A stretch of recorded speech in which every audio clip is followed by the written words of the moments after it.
Ya. Buenos días, psicóloga. En esta oportunidad vamos a presentar lo que es nuestra línea de tiempo acerca de lo que es la historia de la sexualidad. Vamos a empezar por la época de la prehistoria. En esta época, no se creía que existían limitaciones sexuales. También, la vida sexual tenía ciertas pautas, pero sin normas específicas. En nuestros antepasados se inmortalizaba más que nada lo que es estas escenas sexuales en cuevas y paredes.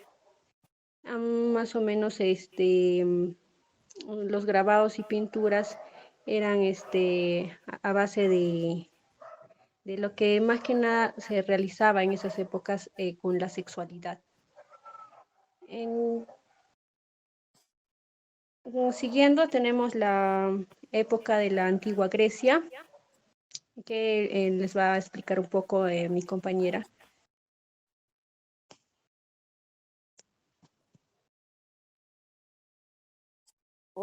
Ya, continuando con lo que es la antigua Grecia.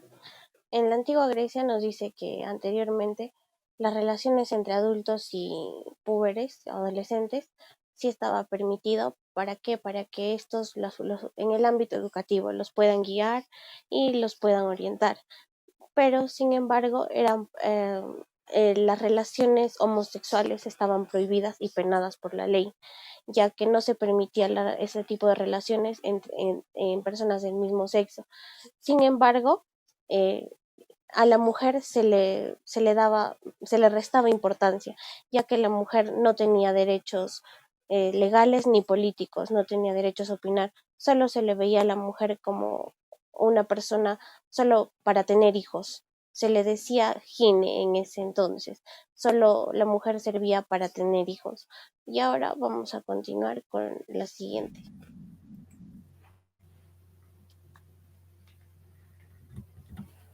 Eh, Continuando con la exposición, pasamos a la época del cristianismo. Bueno, aquí aparece más que todo la influencia tanto de las confesiones griegas y judías directamente con la sexualidad.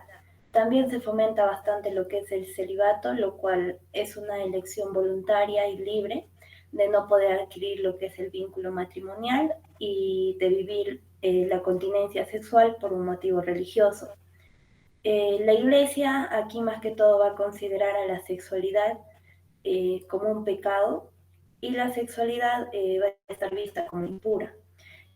Esto pues se va a considerar más que todo como algo pecaminoso, reprobable o peligroso, pero del mismo modo a su vez va a estar considerado como algo soñado o algo meditado. También se creía aquí que si el órgano reproductor del hombre tenía contacto cuando la mujer estaba en menstruación, se podía pues generar algunas enfermedades. Es por ello que también se usa la aparición de lo que son los condones, que en un inicio pues eran del hilo y posteriormente ya se utilizaban intestinos y también vejigas de los animales. Y también posteriormente se utilizó lo que es el cinturón de la castidad, lo cual era una especie de un calzón de hierro. Pasamos a lo que es la etapa oriental y bueno, aquí ya tenían una actitud mucho más positiva hacia lo que era el sexo en países como el Islam, el hinduismo y también hacia el oriente, dado que las prácticas sexuales pues eran más consideradas como un medio para poder obtener la perfección espiritual y también la absoluta libertad. Posteriormente, en la sociedad hindú se aprobaban varios comportamientos sexuales y también la aparición del Kama Sutra, lo cual se compilaba como un manual hindú del sexo. Bueno, la palabra más que todo significa aforismo sobre la sexualidad y el Kama Sutra define al sexo como una muy aparte de eso, en la antigua India, pues el placer sexual era uno de los objetivos máximos al cual las personas querían lograr llegar. Es por eso que en el Kama Sutra no solo va a describir temas sexuales y amorosos, sino que también en el libro se va a desarrollar consejos sobre la estimulación sobre el deseo, los tipos de abrazos o caricias que se puede dar. Le voy a pasar a mi compañera para que continúe. Yo les voy a hablar sobre la Edad Media y el Renacimiento. Bueno, en esta época la iglesia se consideraba en su máximo poder y a la vez la teología se equiparaba con la ley civil. Por otra parte, se permitía la unión carnal con el matrimonio con fines procreativos. A la vez, la castidad se valoraba como algo trascendental y en cuanto a las vírgenes o doncellas, eran mujeres honestas, castas, enteras y no eran corruptas. A la vez, la castidad poseía un valor muy intrínseco y proporcionaba directamente la salvación del alma del ser humano. Bueno, continuando con los siglos XVIII y XIX, en esta etapa mayormente existían preferencias apreciables según el país o también según los extractos sociales. A la vez, en esto podríamos incluir los grupos religiosos. Ya. Bueno, también existía la tolerancia sexual en Inglaterra y Francia, mientras que en América colonial predominaba la ética puritana. También estaba la prohibición de la pornografía y el mercado clandestino. Y por último está la diversidad de actitudes hacia la sexualidad según el país o la religión que ésta posee. Bueno, en Estados Unidos en el año 1870 se consideró, Lewis halló un resquicio en la legislación estatal que esto mayormente permitió legalizar la prostitución, lo que provocó un grande alboroto entre la población de la nación. Le doy el paso a mi compañero. Ok, continuando con la exposición, vamos a hablar del siglo XX. A partir de este ciclo, la sexualidad se empezó a investigar de forma más objetiva. Acá vamos a tener a dos grandes autores. Vamos a comenzar por Freud, que Freud ha postulado que la sexualidad era la fuerza motivadora primaria detrás de todos los comportamientos humanos y que era la causa principal de varios trastornos mentales, como la neurosis. También destacó que la influencia de la sexualidad en la infancia, siendo el complejo de Edipo su concepto más conocido. Bueno, este concepto, el complejo de Edipo, describe la atracción irresistible que el niño siente hacia su madre, junto con una mezcla ambivalente que va a ser de amor, odio, temor y rivalidad hacia su padre. Ahora tenemos a Ellis, que fue un médico inglés, que él publicó una serie de 6 volúmenes, es decir, 6 libros, que el título era Estudios en la psicología del sexo. Ellis, en sus libros, abordó temas relacionados con la sexualidad infantil, anticipando muchas de las ideas que posteriormente tomó Freud.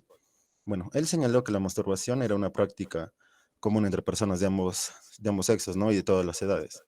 Además, al escribir estos libros, él estaba desafiando la noción victoriana, ¿no? De que la noción victoriana decía que las mujeres respetables no tenían deseos sexuales.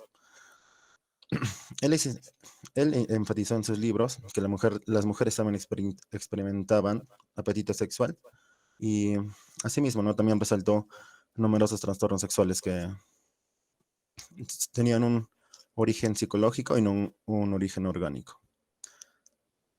Bueno, a partir de 1920 y 1940 llegó Alfred Kinsey, que él fue un zoólogo que enseñaba en la Universidad de Indiana, que él publicó también un libro que se llamaba Comportamiento sexual del hombre.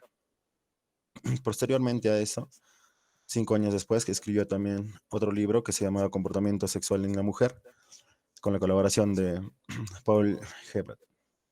Bueno, él intentó con Paul describir el comportamiento sexual humano, que no tenía juicios morales o médicos, ¿no?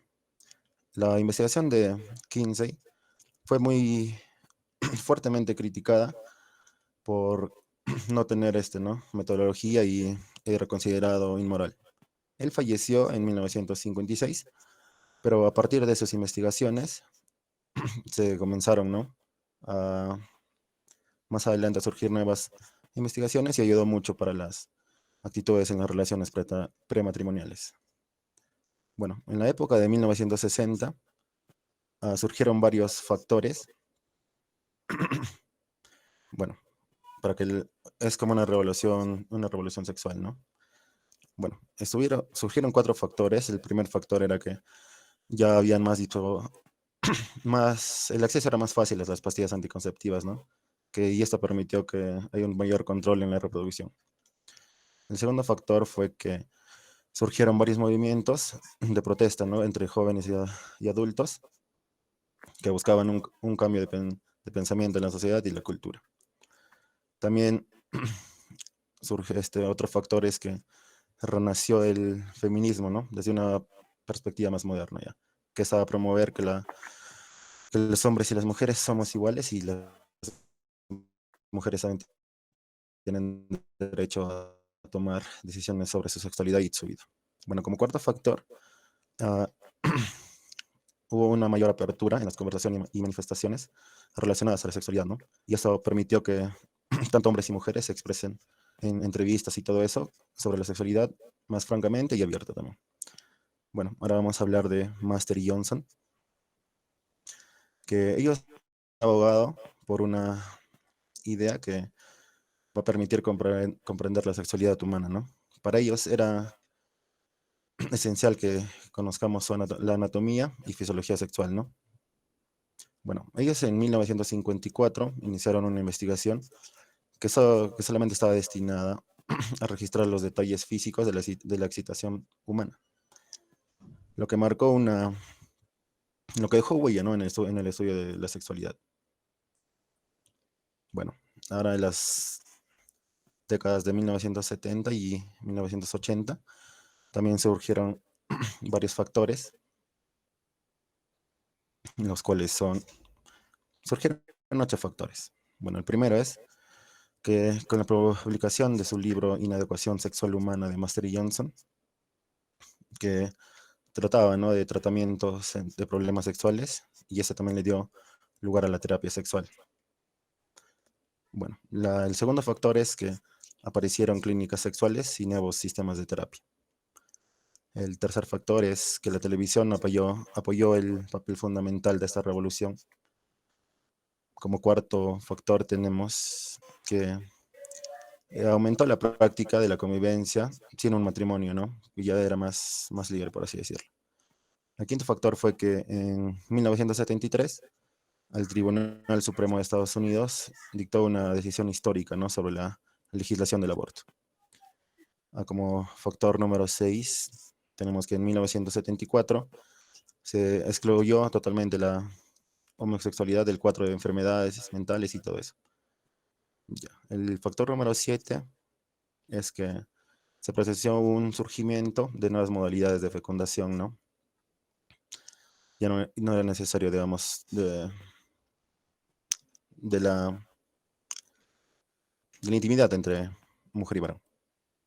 Bueno, el factor número 8 y último es que a principios de 1980 surgieron las enfermedades, ¿no?